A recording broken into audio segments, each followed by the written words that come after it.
indicar en la referencia o en el traslado del paciente en qué zona está la lesión. Porque de acuerdo a la zona hay diferentes estructuras que pueden lesionarse, ¿sí? Pero en general siempre va a estar comprendido lo que significa el paquete vasculonervioso del cuello, la vía aérea, significa básicamente la tráquea, la laringe y el bronquio, la tráquea como tal, sí, los cartílagos cricoides y tiroides que pueden estar muy frecuentemente. Las lesiones, por ejemplo, o por degollamiento. A veces algunos muchachos se tratan de suicidar y se hace un corte en el cuello, casi siempre son a una, solo dos, y son bastante visibles, ¿sí?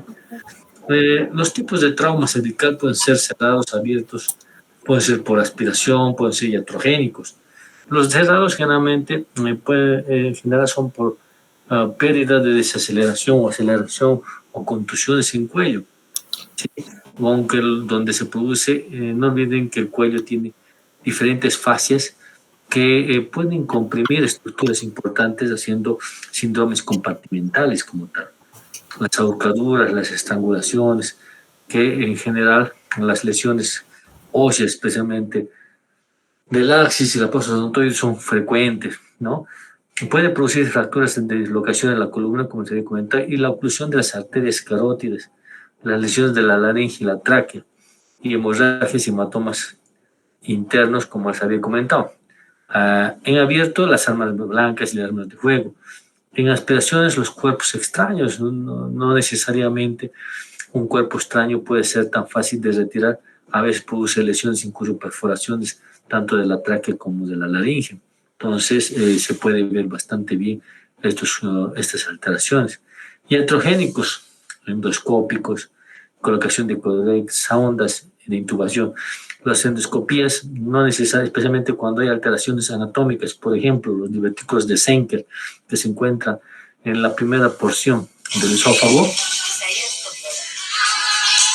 En la primera porción del esófago tiene que verse esa parte. Perdóneme, voy a contestar un ratito. Hola. Hola. Por favor, que me lo vea el doctor. El doctor, estoy dando una clase y ya les había comentado. ¿Por qué son tan malos? Una horita nomás les he pedido. Por favor. Ay, perdón, es que no me escucho. Chao. Ya, perdón. Así es cuando uno está de turno. Lo siento, chicos. Entonces, se hace esta parte de sondas de intubación, ¿listo?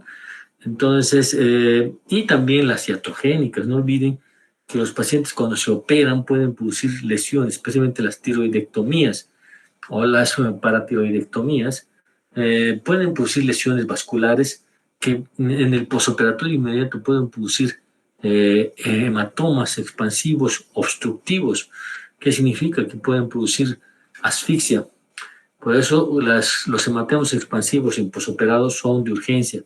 No tienes que estar esperando al médico o para liberar los puntos y tratar de vaciar la hemorragia. Porque si tú te retrasas mucho, en general el paciente puede morirse por asfixia, ¿verdad? Es como si le estarías apretando el cuello todo el rato bajo una presión, ¿ya? La cirugía, realmente, las indicaciones son bien determinadas. Las obstrucciones de la vía aérea, las hemorragias activas, el hematoma expansivo, la aparición de soplos. ¿Los soplos qué significan? Generalmente pueden ser dos razones. Que haya una lesión vascular antigua que pueda tener un aneurisma en uno de los vasos arteriales importantes. O en lo más frecuente, después de un trauma, tengas un hematoma que esté comunicado con una arteria y son los aneurismas funcionales que normalmente están comunicados. Entonces, a veces esos soplos los puedes escuchar, pero a esos pacientes no les puedes estar tocando en un solo lugar, en el lugar del accidente o en cualquier lugar. ¿Por qué? Porque si sueltas no vas a saber cómo parar la hemorragia. Heridas soplantes, enfisema subcutáneo, ya les he comentado la anterior vez cuando hablábamos de vía aérea, que el enfisema subcutáneo más importante generalmente es de la laringe y del tronco principal, de los bronquios principales. Ese es el que da más lesión de enfisema que el mismo pulmón. Salida de saliva a través de las heridas traumáticas, eso ocurre cuando hay lesiones, especialmente de las glándulas salivales, la parótida, o, por ejemplo, las submaxilares, que son también de buen tamaño. Y, por supuesto, déficits neurológicos por cualquier relación, ya sea contusión, herida, etcétera. La decisión inmediata de rutina en trauma cervical sigue siendo herida penetrante, se realiza bajo precepto de toda herida penetrante, pasa el platisma, requiere exploración quirúrgica porque puede lesionar cualquiera de sus órganos. El trauma cervical es rara vez que se requiere el procedimiento quirúrgico, normalmente es evaluado y lo que se llama es una evolución evolutiva, ¿ya? El manejo quirúrgico selectivo es defendido por muchos con las siguientes razones. El porcentaje de exploración son negativos y muy alto en cuello y las disecciones de cuello en casos negativos necesitan ser muy amplias. ¿Por qué? Porque tratas de revisar todo. En general, casi siempre el manejo quirúrgico selectivo, cuando tú tienes un penetrante o un cerrado lesión como tal, puedes esperar a ver cómo evoluciona. Pero en general va a depender mucho del tipo de lesión, el grado de lesión y la posibilidad de complicación. Todos estos estudios se pueden hacer cuando hablamos de, de lesiones cervicales. Arteriografías, radiografías de cuello, laringoscopías, broncoscopías, esofograma con varios, endoscopías. Todos estos exámenes permiten colaborar. Si hablamos en ATLS, generalmente se hace en la revisión secundaria como tal, o sea, la auxiliar de revisión secundaria. Ahora vamos a hablar de trauma de tórax. Denme un minutito.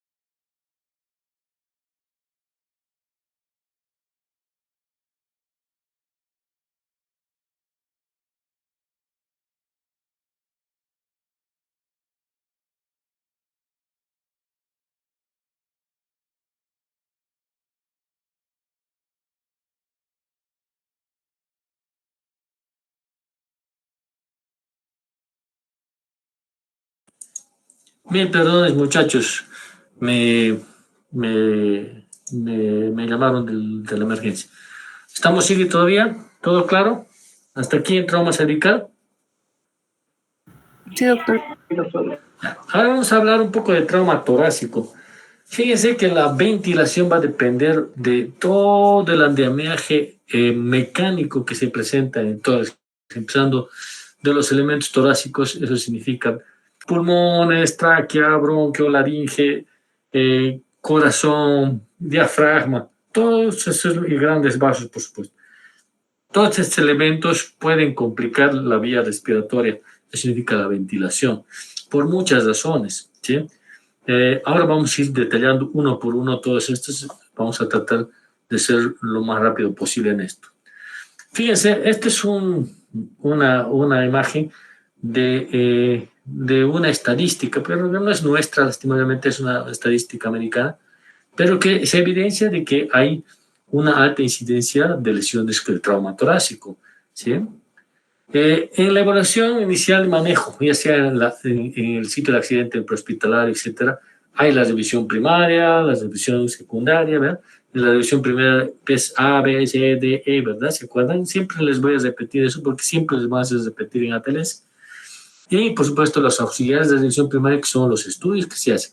Van a ser un poquito más a fondo cuando hablen de ATLS con el doctor Graje. Y, en general, también las revisiones secundarias son importantes. Pero casi siempre en el sitio del evento, lo que vas a hacer es una revisión primaria básica ABCD y cuando estés en ABC, perdón, ABC, y cuando estés en B vas a tener que revisar todos estos elementos. El control de la vía aérea, saben que es A, garantizar la oxigenación y la ventilación es la B, y aguja o tubos de toracostomía ya es un tratamiento de B. ¿Sí? La resolución secundaria, cuidados definitivos, eso es cuando ya tienes por ejemplo, si has tenido una lesión de un neumotórax, si lo has tratado en la revisión inicial, en la revisión secundaria tendrás que ver si es necesario retirar, no retirar los tórax, los tubos que introduzcas, pero eso ya se hace posteriormente. ¿Sí? Las lesiones que amenazan la vida en trauma torácica son todos estos: obstrucción de la vía aérea, neumotórax a tensión, neumotórax abierto, tórax volante, hemotórax masivo y taponamiento cardíaco. ¿Sí? Hablaremos, y estas son las que siguientes, son entidades que también son potencialmente letales: la contusión pulmonar, la contusión miocárdica, la ruptura aórtica, la ruptura diafragmática, la ruptura traqueobronquial, la ruptura del esófago. Todas estas entidades pueden producir mucha muerte. La obstrucción de la vía aérea baja, que significa tráquea y bronquios. Generalmente las lesiones cuando son a nivel, como es una caja sonora bastante importante, generalmente las lesiones laringeas son raras, generalmente puse ronquera, enfisema subcutánea, ya les he explicado todo lo que significa los bronquios y la laringe dan un enfisema subcutáneo importante, evidente. El tratamiento generalmente es intubación, ya sea o traqueostomía si es que es necesario en realidad con el cirujano. Ya les he comentado, cuando hablamos de cirugía de primeros auxilios, es muy difícil que hagas una traqueostomía. Puedes hacer una cricotiroidectomía. Hoy en día el ATLS te dice cualquiera de las dos, pero tú tienes que estar certificado y generalmente bien entrenado para hacer una traqueostomía. No olviden que está por debajo del istmo, en la primera y segunda anillo traqueal, ahí se hace la incisión. Y a veces, en ocasiones, cuando estás entrando, tú lesionas el istmo y empieza a sangrar, que da miedo, entonces a veces no es tan fácil. Pero hoy en día el advenimiento de la tecnología con la técnica de Seldinger son procedimientos un poquito más fáciles y dirigidos, si es que se consigue el set de traqueostomía. Pero sigue siendo la primera opción más fácil hacer la tiroidotomía. ¿Sí? Todos esos elementos. El neumotórax a tensión tal vez sea uno de los elementos que es un mixto, que se tiene que manejar tanto en B como en C, porque el neumotórax a tensión tiene una característica, ¿verdad? Lo que hace es aumentar el espacio intrapleural, haciendo que se colapse el pulmón y también colapse el mediastino. Y hay elementos colapsables dentro del mediastino, como son las venas, grandes venas, se llama la vena cava, superior e inferior, incluso el mismo, la misma aurícula derecha, son colapsables. ¿Qué significa? Bajo presión disminuye su presión y generalmente van a venir lo que significa los problemas de presión, significa hipotensión. Generalmente el colapso del tumor afectado se escucha con timpanismo, etcétera. Hay un retorno venoso donde se disminuido, donde van a ver, como está colapsado, no pasa mucha sangre hacia el corazón y ustedes van a ver que hay una irritación yugular evidente.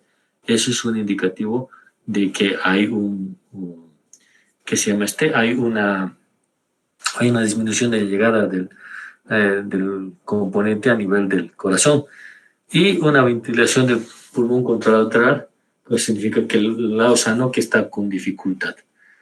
Y por supuesto estos pacientes están en shock. Si ustedes saben, hay otras alteraciones como la triada de Beck, ¿verdad? Vamos a hablar después de esto. Por eso hay que diferenciar la irritación yugular también se puede presentar en el taponamiento cardíaco. Es una emergencia el neumotórax a tensión. Al ser una emergencia, en general, tiene que ser resuelto rápidamente, porque es como un globo o mete aires y no sale. Generalmente casi siempre son lesiones que tienen lesiones abiertas de tórax que tienen efecto de válvula. ¿Qué significa? Como el efecto del pulmón al inspirar meten aire, lo que hace el pulmón es tener una presión positiva interpleural, entonces saca aire. Pero cuando expira, hay una presión negativa.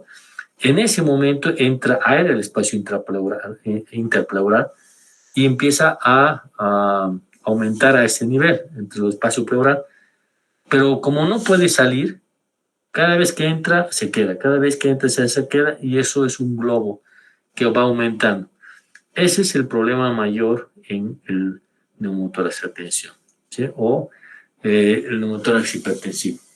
Generalmente es un caso de emergencia porque produce hipotensión, choque, ¿no? Es una de las entidades no vasculares que produce shock, ¿sí? Generalmente en este neumotórax de tensión, el tratamiento básicamente es una descompresión. Tienes que convertir el neumotórax de tensión en un neumotórax abierto. ¿Cómo se lo hace? En general, esto es lo que ven, generalmente entra el aire pero no sale.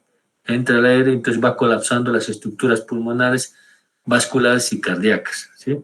Es evidente por la sensación de angustia que tienen los pacientes. Entonces, normalmente lo que se hace en este tipo de pacientes es incluir un, un efecto que es la toracocentesis. Generalmente se prefiere hacer la toracocentesis en segundo espacio intercostal línea media clavicular y en general se usa bránulas de 5 centímetros. A veces no es suficiente porque tienen una efectividad del 50% por el grosor de la pared torácica.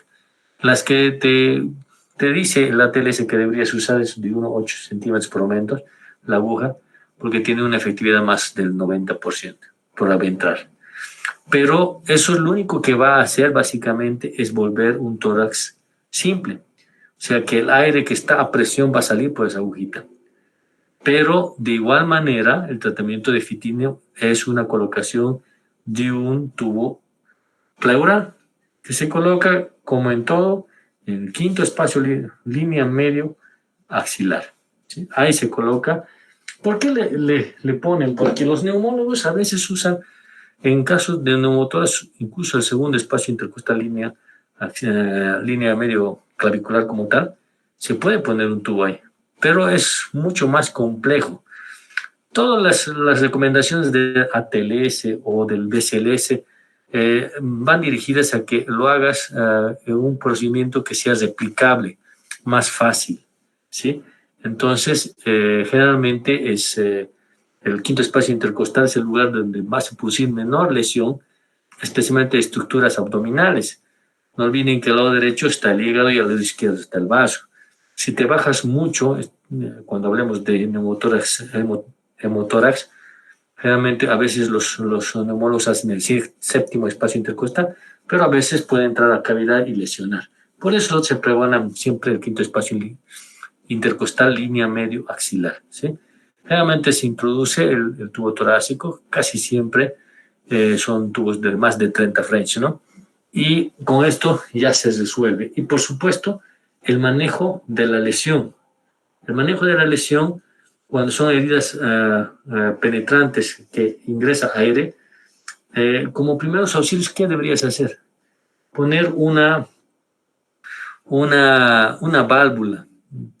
Se pone cualquier elemento que pueda obliterar, ya sea un scotch, un pedazo de plástico, que se halle 3 lados de este material y deje un lado abierto. La idea es que no ingrese aire, pero trate de salir el aire, igualito que un neumotórax abierto, ¿sí? Bueno, este es el trauma, el tórax hipertensivo, el neumotórax abierto como tal. Luego, el tórax flotante, ese tórax volante, casi siempre son traumas bien severos, como en esta imagen ven.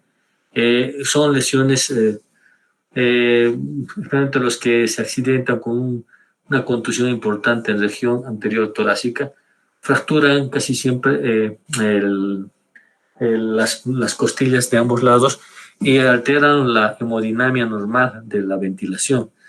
Entonces, y estos pacientes no solamente al fracturar están lesionando el hueso, también están contusionando tanto el corazón como el pulmón, que son cosas bastante serias, ¿no? Perdón, se me subió arriba. Entonces, el tórax volante requiere una buena ventilación. Cuando son fracturas, estos pacientes deberían ser intubados y colocados en una ventiladora y tratar de que la fijación de esas fracturas casi siempre son secundarias en el tratamiento definitivo, no son en la evaluación inicial que se hace en trauma o en el sitio del accidente, casi siempre es después de que se estabilicen los pacientes. Estos pacientes deben ser ventilados, deben ser intubados, etcétera, para poder ser mejor. Igual que la contusión pulmonar. La contusión pulmonar básicamente es una atrición del pulmón que produce microlesiones en el parénquima pulmonar y que pueden producir incluso cuadros hematomas o pueden ser hemotórax y neumotórax porque pueden lesionar bronquios principales o del grande lugar del árbol bronquial. Entonces pueden producir no solamente la contusión pulmonar, no puede solamente producir sangrado, o sea, hemotórax, sino también neumotórax. ¿Sí? Sí es importante entender eso. Este es un elemento que tiene que verse bastante bien. El hemotórax masivo es otra entidad que normalmente van a ver. Eso es bien característico en la semiología porque lo que vas a encontrar es mate y abolición de los ruidos respiratorios. Normalmente hay insuficiencia respiratoria porque solamente un pulmón está funcionando, ¿verdad? Ahora, muchas causas generalmente las que se producen. El shock en este tipo de motores masivos es producido por la gran cantidad de pérdida que hay a nivel del tórax. El tratamiento, si en este tórax o hemotórax, sí, es igualito, es una colocación de un drenaje pleural en el quinto espacio clavicular, línea medio axilar, para drenar. Hay indicaciones quirúrgicas en otros casos de hemotórax masivo o neumotórax. El neumotórax, la pérdida contenida por más de 24 horas de aire, eso significa burbujeo. Eso implica que hay una lesión parenquimatosa importante y no va a ceder, entonces se hace una toracotomía. Igual es en el motor masivo. En el motor masivo se puede hacer una toracotomía, especialmente en que generalmente cuando tienes esta indicación, más de 1500 ml de pérdida sanguínea en en el primer vacío, o sea, cuando tú colocas el drenaje pleural, te sale 1500 ml. Ese es un indicativo de cirugía vacía, el paciente se va a descompensar, por supuesto, y tiene que compensarlo e inmediatamente entrar a cirugía. O también otra indicación es que pierdas 200 ml en las 2 subsiguientes horas o en las 4 subsiguientes horas, que también es un indicativo de que hay un vaso evidentemente grande que esté provocando sangrado y que no va a parar a menos que entres a cirugía. Ese es un indicativo. ¿Sí? Ese es el hemotórax y hay que tener bastante cuidado, especialmente en las autotransfusiones, las transfusiones. Hoy en día con shock vamos a hablar, la tendencia es, si pierdes sangre tienes que reponer sangre, ¿no? Esa es la idea hoy en día en cuanto a trauma, ha cambiado un poco. Antes tratabas primero de usar cristaloides, luego coloides, y recién hacías la sangre porque tratabas de evitar problemas de transfusionales, ya sea de reacción autoinmune o de transmisión infectocontagiosa, ¿verdad? Entonces, pero hoy en día el ATLS y todos el ITLS como tal, te pregonan el inicio temprano de transfusiones de sangre, ¿no? Bueno, hay la toracocentesis, ya habíamos hablado, se usa en neumotórax a tensión y básicamente es la descompresión del tórax con una agujita, realmente en el segundo espacio intercostal lineal medio clavicular. La toracostomía generalmente es básicamente la interposición de eh, la introducción, la cirugía como tal de apertura del tórax. Eso ocurre cuando tienes lesiones persistentes de sangrado o aire en el pulmón. Generalmente se hace en el quinto espacio intercostal, son toracostomías laterales. Es muy raro que hagas una toracotomía media. Generalmente se prefiere en cirugía de emergencia la toracotomía lateral, ¿ya? Y la toracostomía cerradas, generalmente inserción percutánea del tubo y colocación, inserción de colocación de un tubo torácico, como son las pleurostomías o las toracostomías, ¿no? Bueno, ahora, ¿cómo se hacen los procedimientos de toracostomía o pleurostomía? Es la introducción de un tubo que puede ser más de 30 French. Puede ser, lo ideal es 34, 38 French. Más grueso es más complicado, realmente por los espacios que uno tiene cuando introduce el tubo, el espacio entre costillas. No olviden, la incisión se hace en el borde superior de la costilla inferior. ¿Por qué? Para evitar la lesión de los vasos costales que están por debajo de la costilla. ¿Sí? Generalmente se hace una incisión, se introduce casi siempre una divulsión hasta ver a la pleura. Una vez en la pleura, lo que se hace es una dígito exploración. La razón de esto es que en ocasiones muchos pacientes pueden tener sinequias y adherencias y tú, si no te has dado cuenta, vas a introducir el tubo endotraqueal hacia el pulmón y puedes producir lesiones mucho más severas que requieran una cirugía inmediata. Siempre se deben de introducir de esta forma, en forma convexa, pero cuando ya estás adentro se gira y se tiene que dirigir a la parte superior. Generalmente 20 centímetros es lo que de 15 a 20 centímetros deberías meter el tubo endotorácico. La otra opción generalmente es asistida especialmente por tubos, por toracoscopía, que significa introduces un trocar, entras y revisas con el laparoscopio y ves si no tienes ninguna y le dejas el tubo a través del trocar y retiras y ya está colocado el trocar. Es tal vez uno de los procedimientos mucho más visuales y efectivos en este caso de las lesiones de tórax. Todos van a ir a un mecanismo de sello de válvula. El que más conocemos es el sello de agua, que básicamente el tubo del tórax llega a un tubo que se introduce por debajo del agua y otro tubito que está sellado por la asepsia, que sale el aire, ¿sí? Porque si tú le pones cerrado esto y entra aire, no va a salir, pues va a salir un tubo cerrado nomás.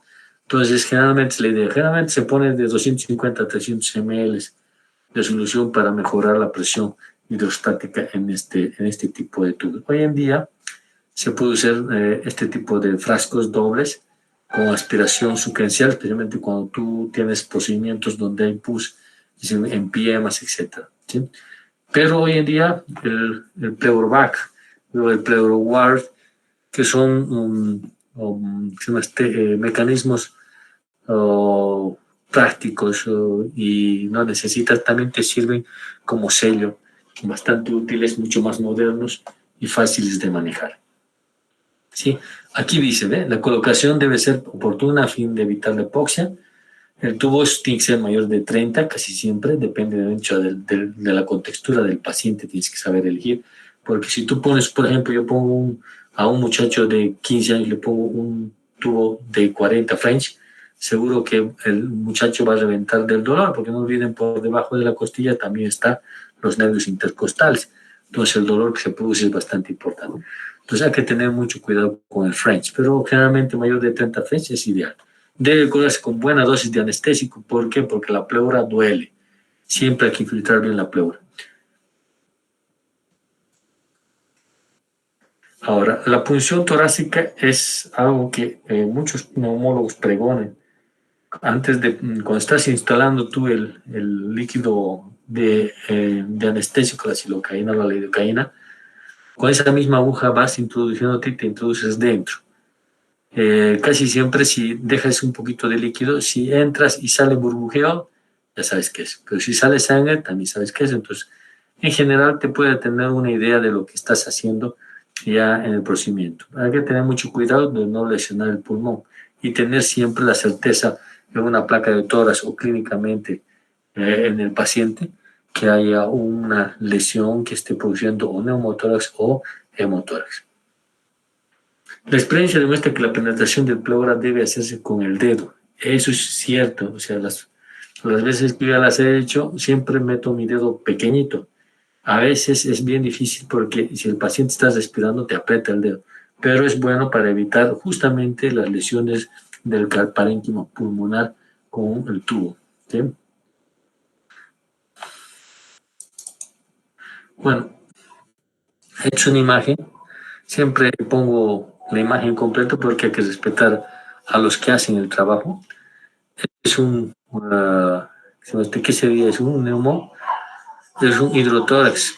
¿Ve? Es un derrame pleural derecho y van a ver cómo se pone la costilla. Ahora, tal vez es algo que hay que ver, cómo saber cuál es el quinto espacio intercostal. Hay muchos métodos, ¿sí? Empezando del hueco axilar, que más o menos vas a encontrar a ese nivel en el fondo del hueco axilar, el segundo espacio. Y de ahí vas bajando y es lo que he hecho él. Otro generalmente es debajo de la clavícula, también es el segundo espacio intercostal y puedes ir bajando. La tetilla en ocasiones es el quinto espacio intercostal también, la tetilla.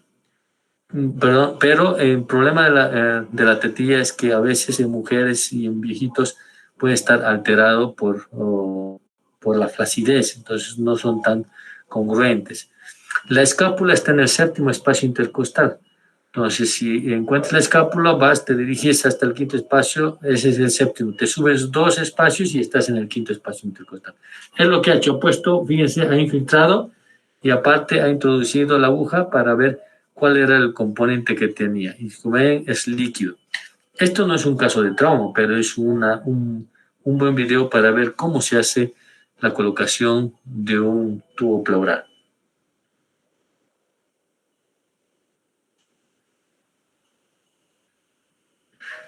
Hay muchos métodos para poder colocar. Uno de los métodos es tratar de hacerlo lateral para que el paciente expanda los espacios intercostales. O cuando están echados, tratar de levantar el brazo para que ese espacio también se eleve. Siempre tienen que infiltrar muy bien la pleura porque es lo que más duele. Ahora está divulsionando hasta llegar a la pleura. En ocasiones con la misma pinza puedes introducirte y después recién empezar a la evaluación digital. Él directamente lo ha abierto. ¿Sí? ¿Vieron? Siempre es con el meñique. Yo personalmente hago el meñique porque los dedos gorditos a veces no entran. Esto es un guiador. Normalmente a veces es complejo usar el guiador. Mejor es usar la pinza, como a introducir la pinza igualito, pero junto con el tubo pleural.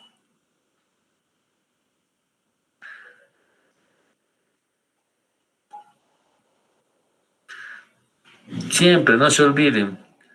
Hay que fijar al sello de agua, pero al tubo que está debajo del agua para que no haya problemas de cierre de la válvula. Y siempre fijen el tubo porque a veces se retira. Entonces le haces un flaco favor si vas a hacer eso. Esto es una pleurostomía que se hace normalmente, ¿ya? En trauma es más evidente que es más difícil porque el paciente está agitado, ansioso o está en choque, ¿no ve? Entonces son condiciones, el paciente ahorita está tranquilito, es un derrame pleural, pero está tranquilito.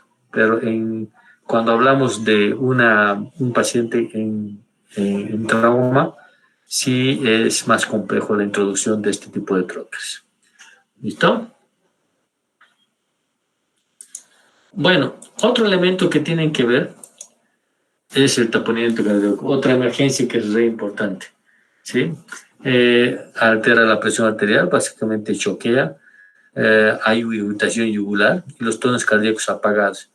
¿Qué significa? La presión arterial, al haber un colapso de las venas porque hay un espacio pericardio que se distiende y está apretando a lo más compresible que son las aurículas, no deja que entra a las aurículas la sangre y tampoco hace que los ventrículos sean efectivos en su contracción.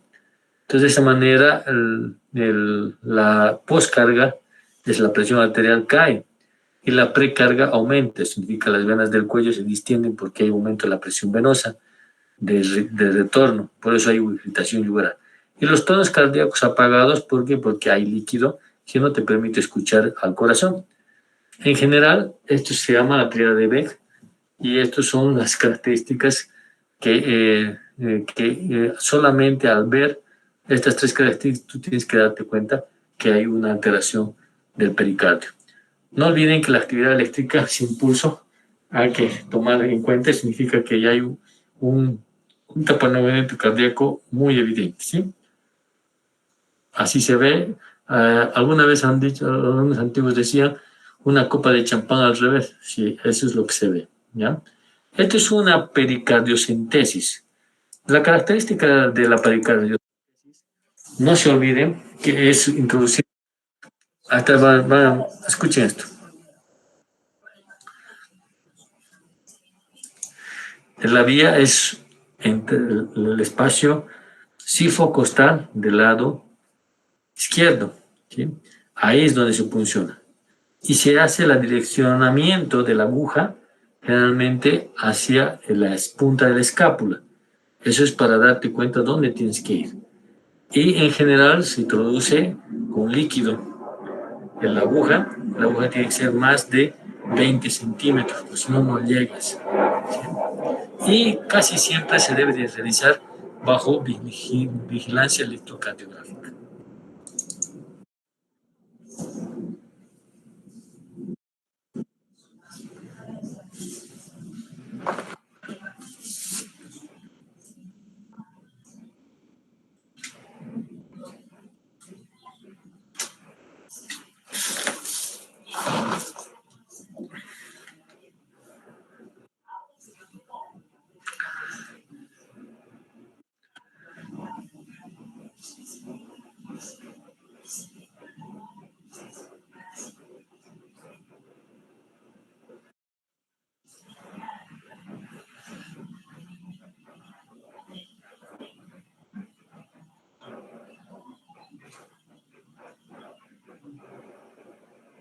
Siempre dirigiendo a la punta del escápulo.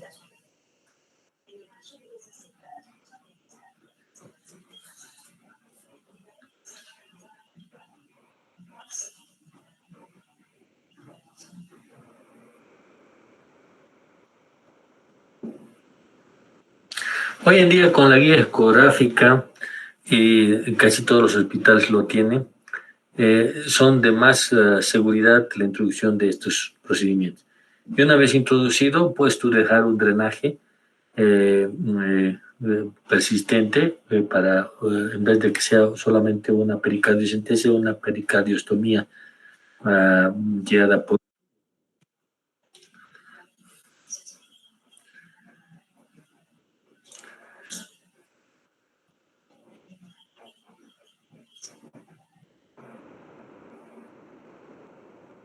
Ahora no olviden que hay accidentes dentro de lo que significa las pericardiocentesis, que son básicamente las punciones del ventrículo.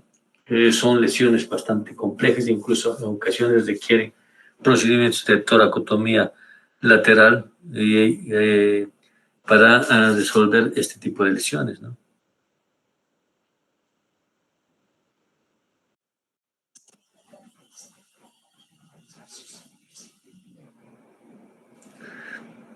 Este es un tipo de aguja que tiene teflón, es como si hubiera una bránula, bastante funcionales, pero en nuestro medio no tenemos, a veces usamos solamente las ondas de punción peridural, que también ayudan mucho por la longitud y por la presencia de un catéter que puede tener, ¿no? Y la TLS hoy en día está pregonando lo que significa la ventana pericárdica, que no es más que una incisión justo en el espacio que estábamos comentando, sifocostal izquierdo, se incide hasta llegar al pericardio y dejarlo abierto, ¿sí? Con un drenaje importante. Eh, una indicación de cirugía es cuando ese sangrado, ya sea por pericardio centésimo o por ventana pericárdica, persiste el sangrado consecutivo. Eso significa que hay una lesión. A ver, vamos a ver este. Tiene que tener mucha habilidad y experiencia para poder encontrar esta ventana pericárdica. No es tan fácil. Eh, Como ven, ya ha encontrado el pericardio y lo está abriendo. Y está aspirando y lo deja abierto. ¿Se dan cuenta cómo el corazón está latiendo y está vaciando? Este es un desame pericárdico que no tiene nada que ver con el trauma, pero que es el mismo procedimiento cuando se trata de un taponamiento cardíaco por, por problemas de sangrado en general.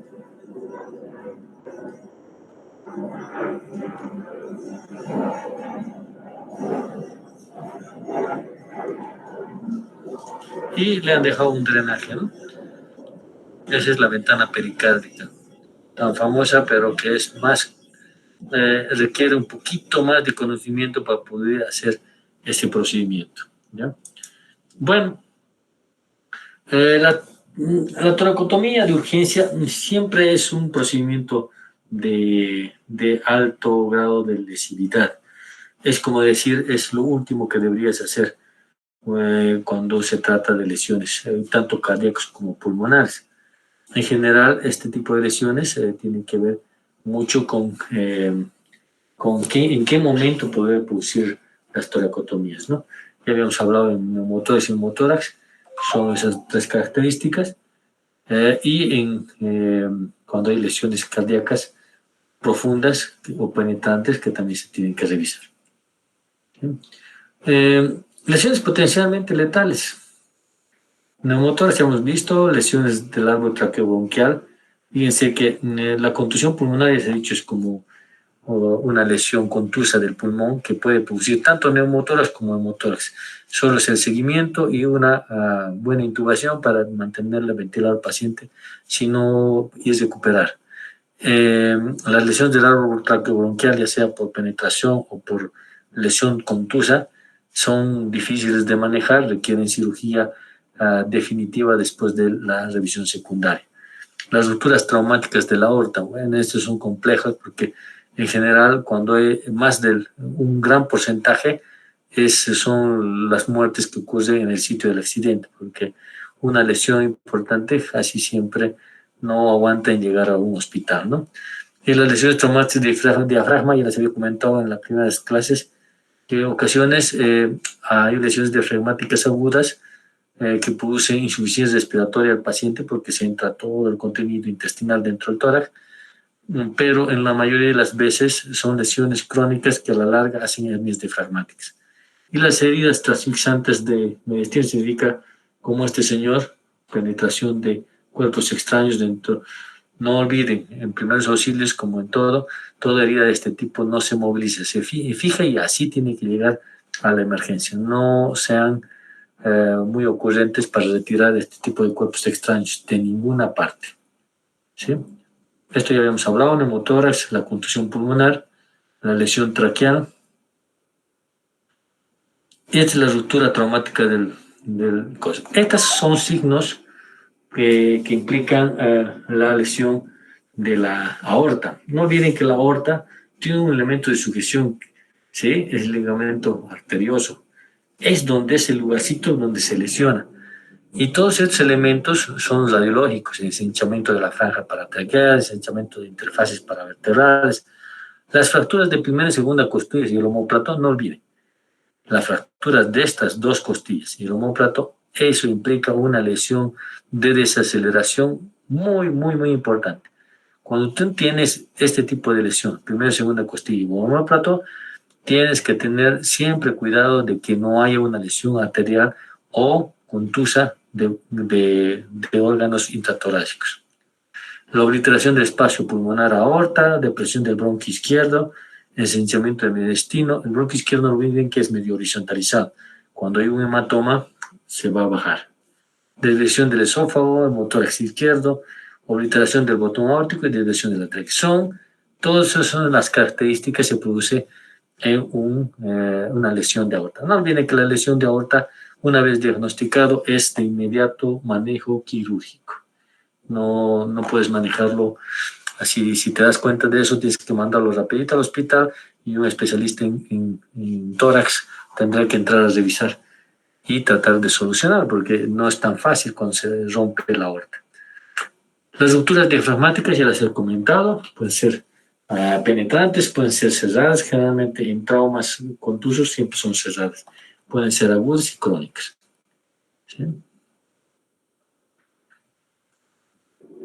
Bueno, la inestabilidad hemodinámica en todo este tipo de lesiones siempre hay que ir viendo. Siempre el ATLS y el ITLS, que es de la Internacional Sociedad de Cirujanos, pregona la revisión circular. ¿Qué significa? Ya les había comentado hace rato, hace algunas clases, que siempre que empieces con A, B, C, D, E, antes de pasar a la revisión secundaria, otra vez empiezas a revisar A, B, C, D, E. Eso te permite ver que el paciente se estabilice totalmente. ¿Ya? Bueno, esto es todo lo que hemos hablado sobre el trauma. ¿Listo? Y en general, es común en politraumatizados tener lesiones torácicas, ¿sí? No es tan poco frecuente. Las lesiones que ponen en peligro la vida, ya les he dicho, son situaciones que tienes que estar siempre en la cabeza y buscando. Siempre buscando enfisema, siempre buscando neumotórax, hemotórax, taponamiento cardíaco, todas estas cosas tienes que ir viendo. Si tienes shock, ya tienes que ir ver si no es un neumotórax a tensión o es un taponamiento cardíaco, o hay una pérdida adicional de sangre en otra parte de la economía del humano, ¿no? Y todo implica un desarrollo de habilidades. No olviden que lo más importante es tener conocimiento. Luego de eso ya se puede hacer lo demás. La monitorización constante es muy importante en trauma torácico. Ahora, ya les he comentado, el manejo en el sitio del accidente es básicamente tratar de ventilar al paciente. Si hay paro respiratorio, boca a boca, boca a nariz, pero si no, si tienes ambulancia, ya tendrás ambú, empiezas a ventilar bambú, pero si tienes un neumotórax o un hemotórax, si tienes un habitáculo o una ambulancia tipo 3, seguro que tienes un tubo torácico, le introducirás el tubo torácico y de esa manera disminuirás la morbilidad de ese paciente. Siempre que tú sepas manejar bien la colocación de estos tubos. Pero sí tienen que tener una idea general, porque en ocasiones ustedes pueden salvar la vida de un paciente antes de llegar a un hospital. Bueno, eso es todo el día de hoy, chicos. Me he tratado de apurar porque están llamándome de emergencia. Entonces, ¿alguna pregunta respecto a este trauma torácico? Ya se había comentado, todas estas diapositivas se las voy a cargar al Classroom y lo pueden revisar sin ningún problema. ¿Ya? ¿Preguntas? Hola. Hola, hola. ¿Alguien me escucha? Se cortó. Ya, chicos. Entonces, muchas gracias por escucharme. Nos vemos el día lunes. Por si acaso hay que avisar al doctor Grajera, el martes ya tiene que empezar él. ¿Listo? Ya estamos cumpliendo los tiempos que nos han dado la universidad. Un gusto escucharlos. Chao, chao. Muchas gracias por haberme atendido. Gracias, doctor. Gracias, doctor. De nada, a ustedes más bien por escuchar.